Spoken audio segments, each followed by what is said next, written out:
7 years ago, Rockstar would officially launch the hype train for their upcoming AAA blockbuster by releasing the announcement trailer for Red Dead Redemption 2, a prequel to their 2010 hit Red Dead Redemption. A year later, Red Dead Redemption 2 would release to critical acclaim, rightfully so, as the game featured a massive, highly detailed open world alongside a rich and engaging story with memorable characters and moments.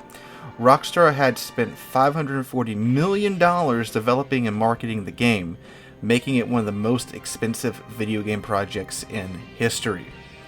Along with the story mode, Red Dead 2 also includes an online mode called Red Dead Online, where players could create their own character and delve into the world of Red Dead Redemption. Given the wild success of GTA 5's GTA Online, many players were looking forward to just Red Dead Online, let alone the story mode. In October 26, 2018, the world found out just how much hype had built up for the game. Red Dead Redemption 2 made its entire budget back and then some within just the first 3 days of its release, generating $725 million in sales and outperforming all estimates. The game would go on to sell 57 million copies by September of 2023, generating well over $1.4 billion for Rockstar just in sales alone. Red Dead Redemption 2 was a financial juggernaut for Rockstar with its sales figures alone. Given the financial success of GTA Online with its constant updates, it seemed assured that Red Dead Redemption 2 and Red Dead Online would receive the same support post-launch. However, here we are 6 years later, and there have been 0 story mode DLCs and only a handful of updates to Red Dead Online, with none of them being major updates like what GTA Online is still receiving to this day. So why is that? With the game being hugely successful both financially and critically, why has Rockstar abandoned the potential money printer that is Red Dead Redemption 2? When it comes to the story mode of Red Dead Redemption 2, it takes about 182 hours to complete every single activity, so you might be thinking, well, of course there isn't going to be any type of story DLC when it takes nearly 200 hours to complete the story mode. And sure, when there's almost 200 hours worth of content at your disposal in a single playthrough, let alone multiple playthroughs with different choices, there really isn't a need for any story DLC. This might be seen as a bit of a relief when so many game developers nowadays release a game in an incomplete state but still charge full price, but then sell you the rest of the game piece by piece in DLCs. However, Rockstar not only delivers amazing complete games, but usually releases several story DLCs in the years that follow the release of their games, like with GTA 4, LA Noire, and Red Dead Redemption. Yet, here we are 6 years later with not a single bit of post-release content for Red Dead Redemption 2's story mode. What is even more odd is that there is an entire section of the map that is primed for story DLC. If you venture down to the southern border, you'll see Mexico, which was accessible in the original Red Dead. Now you might be thinking, of course there is some eye candy there, you can't just have an empty void at the edge of the map. Well, the bit of Mexico you see here is more than just eye candy or window dressing. You can exploit a glitch and travel to Mexico, where you can explore Mexico and visit locations from the first game. While just about all of the buildings are missing, there are still audio cues and ambient noises, along with a lot of detail for an area that is supposed to be seen from the edge of the map. You can also fully walk it. It's not like it's just visually there and there's no collision texture. You can ride your horse, get off your horse, and explore. It's clear that one of two things were supposed to happen with this part of the map. One, Mexico was intended to be an accessible area in the base game for Red Dead 2, but was cut due to time constraints. Or two, Mexico was intended to be a story DLC, but for some reason, these plans weren't cancelled. And with the information that we know nowadays about the amount of crunch that there was in developing Red Dead 2, it's looking like option 1 might be the answer. But even if Rockstar didn't want to undertake the completion of Mexico, smaller DLCs like side quests or new weapons like the Buffalo Rifle, a personal favorite rifle of mine from Red Dead Redemption, would have been far simpler and more cost-effective to produce. Yet, there still hasn't been any in 6 years. While this certainly doesn't hurt the single-player experience, it is still by far one of the best in the history of video games in my opinion.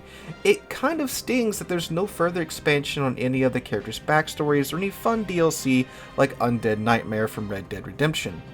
You might also think that the devs are focusing their efforts on Red Dead Online, which is what Rockstar even said. Well, let's take a look there. Red Dead Online fully launched later in 2019. Given the runaway success that GTA Online was, and still is, many assumed that Red Dead Online would see similar large, consistent updates and years of support. Red Dead Online launched in a rocky state to say the least. Content was pretty slim, with a few online story missions and free roam missions. The in-game economy was also broken, with hunting being the most profitable activity, but even then being a miserable grind. As time went on, hopes of online becoming the cowboy version of GTA Online with purchasable properties, the ability to start your own illicit enterprises, and more modes and missions began to fade. At an excruciatingly slow pace, new PvP modes, another round of online story missions, and even roles were added to the game. But for many players, it was too little too late. While the roles of Naturalist, Moonshiner, Collector, and Bounty Hunter brought much needed role-playing activities to the game, these updates were roughly 6 months apart from each other. While certain in-game activities and events occurred on a more regular basis, these weren't major content updates and were often recycled as the years went on. Unfortunately, as time went on as well, players with mod menus became more and more prevalent, especially on PC. Despite adding every single one I see to my block list, it never fails that there's a new crop of these modders every time I log in, just about. In fact, it becomes rare that I don't see someone in the lobby not running these mod menus. Rockstar's lack of action on this front ruins one of the most enjoyable aspects about the game, the open world. Despite the lack of updates, I still enjoy just wandering around the open world, since it's so detailed and beautiful, even in online. This gets ruined when there's some kid warping around, tying me up, and dropping me from the stratosphere or in front of a train. And those are some of the more tame experiences I've had and seen. There's the UFO. Yeah, no, this is There- Red Dead oh, Online. yeah. This is the Red Dead Online experience. Cheating in this game. Like, isn't the fun part playing it? Like, he just spawned a bunch of collector's items. Now he's doing a bunch, right? Spawned a bunch of collector's items, sold them, so he has all the money and gold that he wants, right? They're just randomly killing a bunch of people, just ruining their play experience. But that then again begs the question, why? Why hasn't Rockstar released any story DLC? Why has Rockstar ceased support for Red Dead Online? Why has Rockstar abandoned Red Dead Redemption 2? There are two answers to this, both from the GTA franchise. GTA Online was an unexpected success. Rockstar had never really done a dedicated online mode to this level before. Beforehand, you just pick some random pre-made character, go into online, either roam around the map or play a couple of online modes, but you would never create your own character and create your own story. This changed with GTA Online and Red Dead Online. But Rockstar decided to milk this new income source for everything it's worth. GTA 5 is an 11-year-old game at this point, and GTA Online is still receiving constant major updates. Why? Because shark cards are selling. If you haven't taken a look at the price of new vehicles in GTA Online, they're insanely expensive. When GTA Online released, you could play a few missions, have fun, and get pretty much whatever you wanted in-game in a reasonable amount of time, just by playing the in-game missions. Now if you don't want to grind your life away for the latest crazy vehicles, shark card. While Red Dead Online has their own version of shark cards in gold, it doesn't generate near the income that GTA Online does. Partially due to the lack of nutty futuristic vehicles like the flying scooter, bike, or whatever the hell that thing's called, and the gameplay is much slower than GTA, thereby not appealing to the goldfish attention span of younger players. Also due to the fact that Rockstar just really didn't give Red Dead Online the chance to grow and decided to play it safe with GTA Online. Another factor is that, well, someone has to make GTA 6. Rockstar titles are not small undertakings, and with GTA Online being their main cash cow, Red Dead 2 being their most recent release, and GTA 6 in development, something had to give. Devs had to be reassigned from one project to work on another. So does Rockstar pull devs from their cash cow? Nope. Are they going to slow down work on GTA 6 to develop new content for Red Dead 2? Nope. So sadly, from a business perspective, the only logical thing was to pull all future development plans for Red Dead 2 and Red Dead Online and dedicate those developers to working on the next major installment, which is GTA 6, which will undoubtedly have a new GTA Online and a new money printer for Rockstar.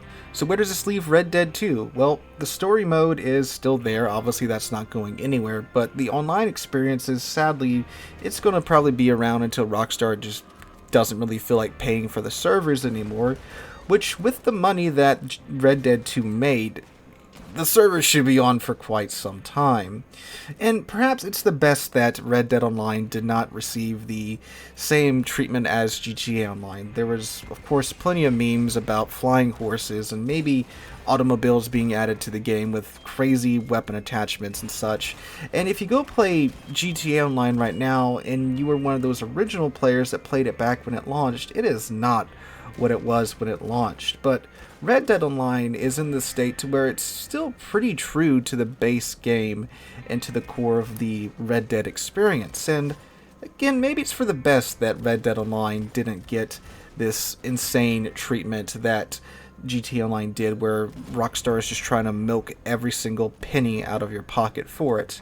But at the same time too, well, there's nothing really there to do that most of us haven't done already. And that's sad on one hand, but you have that little positive spin on the other hand. So let me know what you guys think about Red Dead 2 being just kind of left to its own devices and Red Dead Online being simply left to die in the comments down below. If you enjoy this type of content, let me know in the comments down below. Trying out a new thing here on the channel. If you want to see more, please let me know down there. Hope you guys have a wonderful Sunday, wonderful rest of your week. Hope to catch you guys in the next one.